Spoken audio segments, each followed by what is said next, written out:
Welcome back. We have a guest on the program, and just in case you didn't know, today is International Valuation Day. And so we have a guest who is going to be discussing with us in that regard. I'd like to introduce to you Estate Valuer, right? Estate surveyor and Estate valuer. surveyor and valuer Ayodeji or Deleye. He's the vice chairman of the Nigerian Institution of Estate Surveyors and Valuers of Lagos State. And that's the Lagos State branch. And today we'll be, talking unlocking Nigeria's wealth and how valuation builds your prosperity. Okay, your time starts now. All All right. right, today is International Valuation Day. Why is asset valuation so critical to Nigeria's economic development and financial stability? Okay. I will need to first start with this. Yes, before I answer the question why valuation is so important to Nigeria's economic growth and stability. The first thing I need to say is that estate surveyors and valuers have not been given the necessary place that we deserve in the community of professionals in the industry. Because without estate surveyors and valuers, without shelter, we won't be here that discussing here today. And it shows that estate surveyors and valuers are the bedrock of the foundation of anything that the economy will be built on.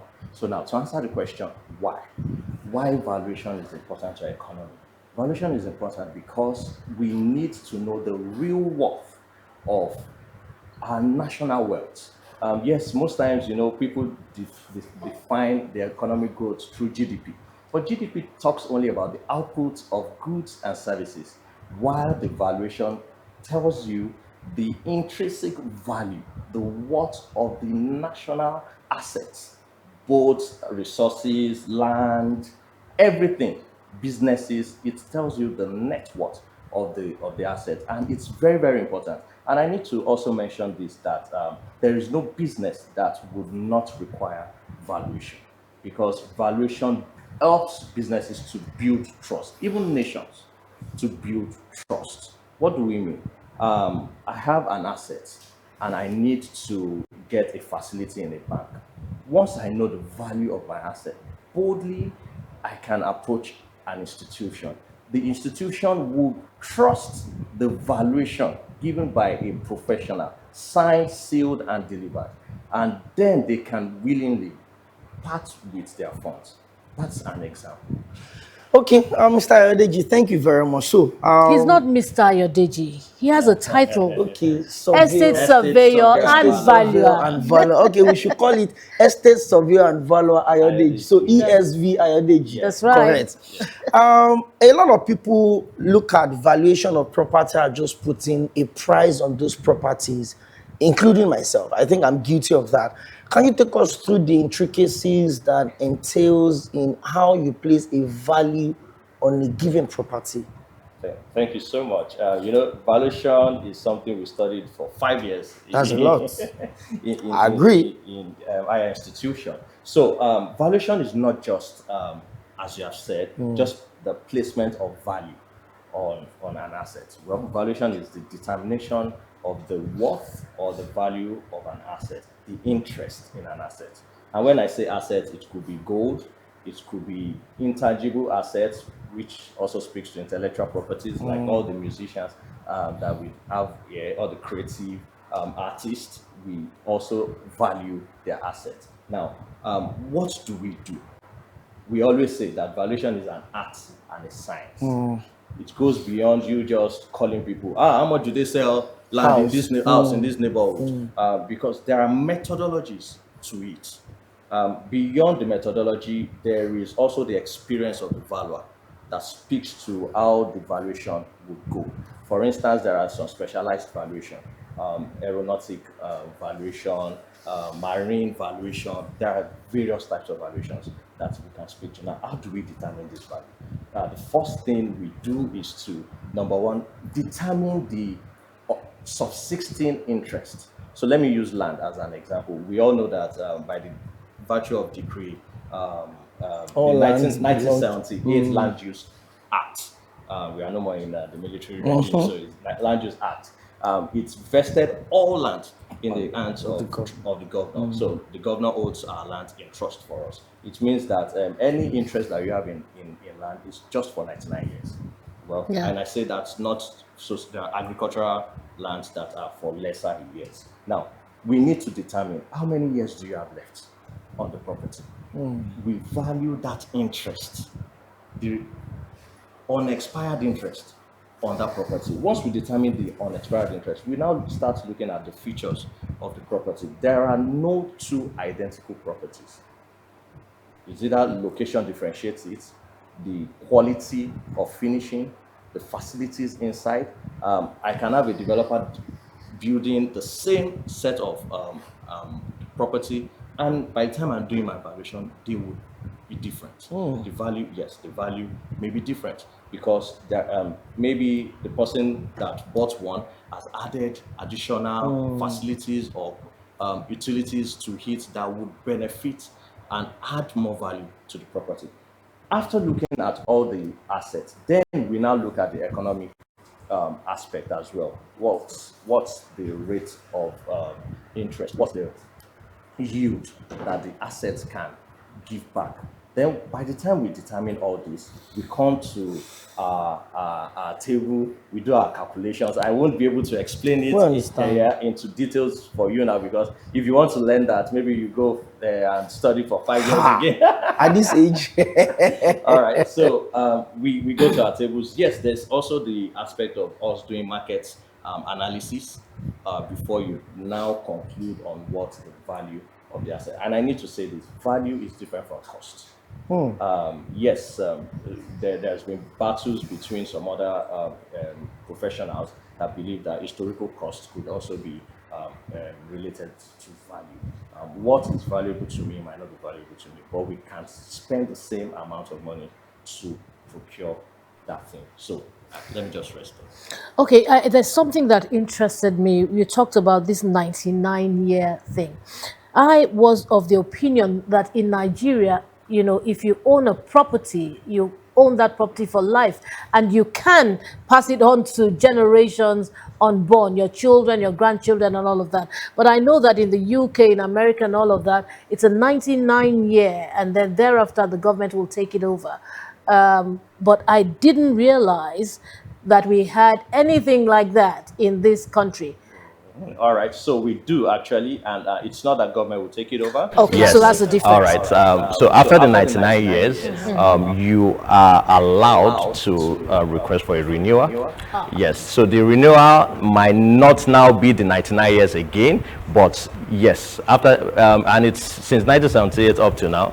I don't know. I don't know of any interest that people have. Yes, there are a lot of interest people can renew. So, for instance, like I said, the agricultural property, agricultural land, they are for maybe 40, 50 years, depending. So, for those ones, a lot of people have renewed their interest in that. A lot of people Okay.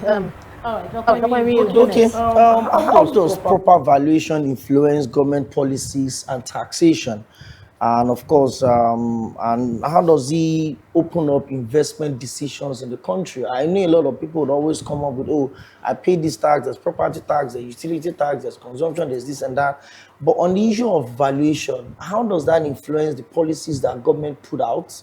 And how does that also open up the country for more investment opportunities? Okay, all right. So my immediate response to that would be for giving you an illustration. And I'll tie it to a book that I read by an economist, The Wealth of a Nation. The Mystery of Capital, by Hernando De Soto is an economist. He mentioned that the wealth of a nation is tied to the land that it has. Now, and the issue, yes, the issue with land, especially in Africa now, is that. Did you hear that? That's why I said, It is tied to the land. But the major issue we have in Africa is that most of the lands that we have here are not formally titled. Now, if you have a properly registered titled land, interest in a land, and you approach a financial institution, like I said, what we do in land is about trust. The institution will believe that there's something tying you. And you know, sometimes when you apply for a visa, they will say there's no strong ties to the country. So there's something tying you to that land, and then there is that interest, that title rather, adds additional value to that property. The value you would give to a property that does not have a genuine title is different, is lower than the ones that has complete title. And now that now relates to the policy you mentioned. Why are we, and as we speak now, I can tell you that we have only maybe approximately 10% of the land that we have, let me just say in Lagos, for instance, that are titled. So can you see why maybe a Lagos state government needs to come up with a policy that would help every landowner in Lagos to get a title, and that would increase the wealth of the individuals and also the government. Yes. So, and then when we speak about tax, it's not as if the government is not already taxing people, but what we should be speaking about, fair value of the tax. We have the land use charge, we have various taxes on land, and what we are as valuers, what we propagate is that when a valuation is done on a property, the accurate and proper valuation is done on a property, then the government will be fairly taxing the people. The people will not overpay whatever tax they are making. And you know, I've already spoken to the part where the government can make more money. So, and the other thing I also need to mention, so for instance, I mentioned GDP earlier on and national wealth. There is a need, and this is a clarion call for all state governments and even the federal government. There is a need to determine the national wealth of this nation, because in some climes you can use your national wealth to get facilities, get money from the World Bank. Yes, I've gotten enough.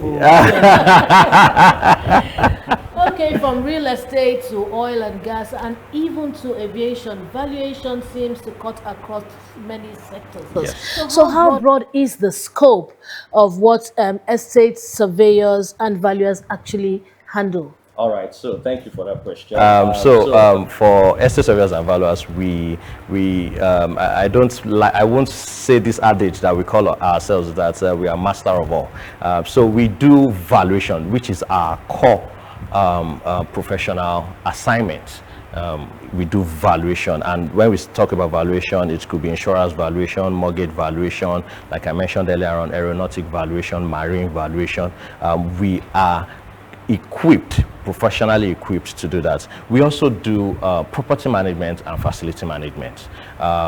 We help our clients to protect their interest and ensure that the agreement between the landlord and the tenant, you know, they are well maintained and there is no breach. We also do what we call brokerage. That's the buying and the selling of properties. Yes, some people call that agency. So let me use the popular word agency, but it's the right word is brokerage, where we negotiate, we help people to negotiate purchases and we help them to negotiate sales. Aside that, there's land administration. You know, I was speaking to some young people and a lot of them didn't know what land administration is about. I can say 80 to 90% of people working in Lands Bureau, for instance, are estate surveyors and valuers because they are land administrators. And what do we do in land administration? We do the titling, regularization, you know, all the documentations, probate,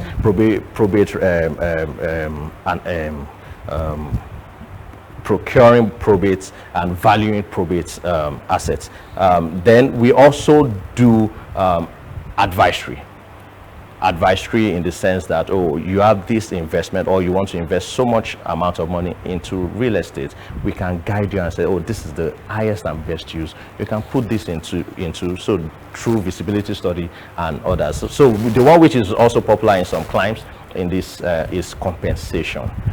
We help you to negotiate what will be given to you. We do evaluation for it, and then we advise you We're appropriately. really pressed for time. We have But I'm about sure 1 my minute producers left. would allow me just 1 minute. The issue of quacks in this job is very important. How do you balance that space up, especially within the property markets?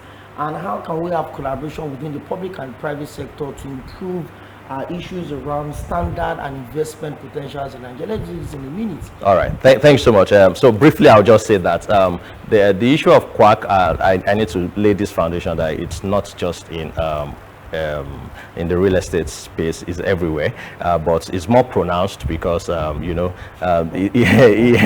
estate is like a low-hanging fruit that people can. There's really no barrier. Yes, a security guard can say, "Oh, I have this property," because we deal with information. All right, but there are standards. We have the Estate Surveyors and Valuers Registration Board of Nigeria that maintains our standards as an institution. And speaking to what we have been doing, we've been trying to and ensuring that we bring all these not so-called learned people, we bring them together, we bring them into the fold, we train them, we equip them, and they become better professionals. And we do that through an association we created, which is Association of Estate Agents in Nigeria. And that association is also affiliated to the biggest professional association in the whole wide world. That's National Association of Realtors in America. Now, the collaboration, so that my 1 minute is almost up. The collaboration, so I'll use the Lagos State Real Estate Regulation Authority, for instance, LASFERA. What we are doing as NAIS and ESVABON is to see how we can sit down with LASFERA to ensure that we all align our goals and standards for the good of all the citizens of this nation, of all concerned. All right, thank you so much, ESV Ayodeji Odeleye, for being our guest on the Breakfast Express show this morning on MITV Plus. Thank you so much for sharing your knowledge with us. Certain things we didn't know, now we know. Thank you so much for coming on the program. Thank you so Hope to have you some other time soon. God willing. Thank you. All right, still on the program, we're going to take a break right now, and then when we return, there'll be more for you.